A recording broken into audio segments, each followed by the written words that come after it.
Hello everybody. So we are in Almaty, Kazakhstan. Here is the place, 2.5 hours upper than Chimbulak skiing resort. In Kazakhstan, yesterday 16th of December, it was a holiday, Independence Day. So we've got total 4 days of Saturday, Sunday, Monday and Tuesday. So I decided not to miss this opportunity and to come to mountains.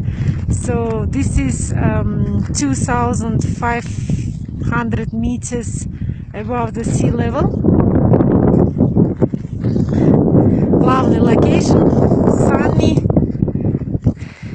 So don't forget your sun creams.